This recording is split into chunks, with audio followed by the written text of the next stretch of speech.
दोस्तों जय माता दी। स्वागत है हमारे चैनल पर। आइए सुनते हैं मुंशी प्रेमचंद की कहानी देवी। रात भीग चुकी थी। मैं बरामदे में खड़ा था। सामने अमीनुद्दौला पाक नींद में डूबा हुआ था। सिर्फ एक औरत एक तकियादार बेंच पर बैठी हुई थी। पाक के बाहर सड़क के किनारे एक फकीर खड़ा राहगीरों को दुआएं दे रहा था। खुदा और रसूल का वास्ता, राम और भगवान का वास्ता, इस अंधे पर रहम करो। सड़क पर मोटरों और सवारियों का तांता बंद हो चुका था। इक्के दुक्के आदमी नजर आ जाते थे। फकीर की आवाज, जो पहले नटकारखाने में तूती की आवाज थी, अब खुले मैदान की बुलंद पुकार हो रही थी। एकाएक वो औरत बेंच से उठी और इधर उधर चौकन्नी आंखों से देखकर फकीर के हाथ में कुछ रख दिया और फिर बहुत धीमे से कुछ कहकर एक तरफ चली गई। फकीर के हाथ में कागज का टुकड़ा नजर आया, जिसे वह बार बार मसल रहा था। क्या उस औरत ने ये कागज दिया है? यह क्या रहस्य है? उसके जानने के कौतूहल से अधीर होकर मैं नीचे आया और फकीर के पास खड़ा हो गया। मेरी आहट पाते ही फकीर ने उस कागज के पुर्जे को 2 उंगलियों से दबाकर मुझे दिखाया और पूछा, बाबा देखो यह क्या चीज है? मैंने देखा, 10 रुपये का नोट था। बोला, 10 रुपये का नोट है? कहाँ पाया? उद्धरण चिन्ह। फकीर ने नोट को अपनी झोली में रखते हुए कहा, कोई खुदा की बंदी दे गई है। मैंने और कुछ ने कहा। उस औरत की तरफ दौड़ा, जो अब अंधेरे में बस एक सपना बनकर रह गई थी। वो कई गलियों से होती हुई एक टूटे फूटे गिरे पड़े मकान के दरवाजे पर रुकी, ताला खोला और अंदर चली गई। रात को कुछ पूछना ठीक न समझकर मैं लौट आया। रात भर मेरा जी उसी तरफ लगा रहा। एकदम तड़के मैं फिर उस गली में जा पहुंचा। मालूम हुआ वो एक अनाथ विधवा है। मैंने दरवाजे पर जाकर पुकारा, देवी मैं तुम्हारे दर्शन करने आया हूँ। औरत बाहर निकल आई। गरीबी और बेकसी की जिंदा तस्वीर। मैंने हिचकते हुए कहा, रात आपने फकीर को?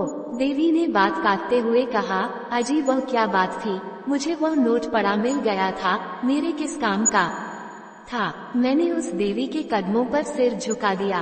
बाबा जी का भोग। मुंशी प्रेमचंद की कहानी।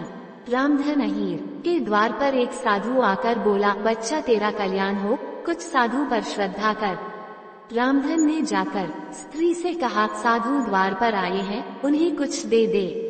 स्त्री बर्तन मांज रही थी और इस घोर चिंता में मग्न थी कि आज भोजन क्या बनेगा। घर में अनाज का एक दाना भी न था। चैत का महीना था, किंतु यहाँ दोपहर ही को अंधकार छा गया था। उपज सारी की सारी खलिहान से उठ गई। आधी महाजन ने ले ली, आधी जमींदार के प्यादों ने वसूल की। भूसा बेचा तो बैल के व्यापारी से गला छूटा, बस थोड़ी सी गांठ अपने हिस्से में आई। उसी को पीट पीट कर एक मन भर दाना निकाला था। किसी तरह चैत का महीना पार हुआ। अब आगे क्या होगा? क्या बैल खाएंगे, क्या घर के प्राणी खाएंगे, ये ईश्वर ही जाने। पर द्वार पर साधु आ गया है, उसे निराश कैसे लौटाएं? अपने दिल में क्या कहेगा?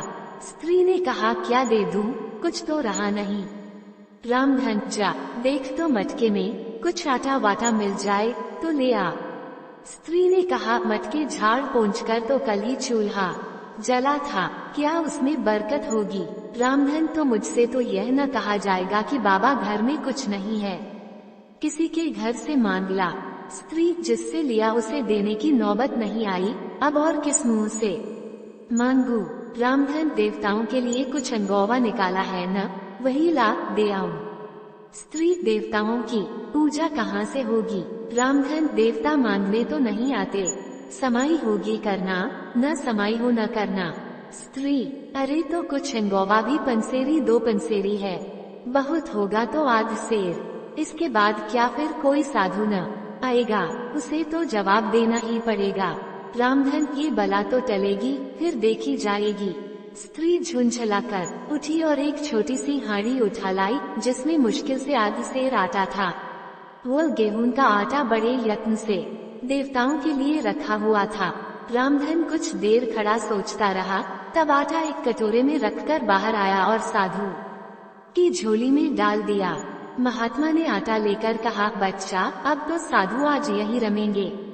कुछ थोड़ी सी दाल दे तो साधु का भोग लग जाए।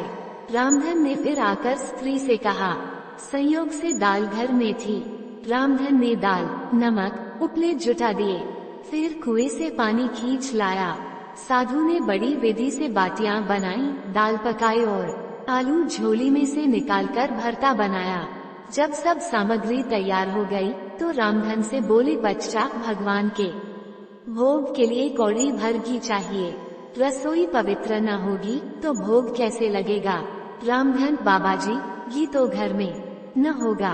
साधु, बच्चा, भगवान का दिया तेरे पास बहुत है, ऐसी बातें न कह। रामधन, महाराज, मेरे गाय भैंस कुछ नहीं है, घी कहाँ से होगा? साधु, बच्चा, भगवान के भंडार में सब कुछ है, जाकर मालकिन से कहो तो। रामधन ने जाकर स्त्री से कहा, घी मांगते हैं।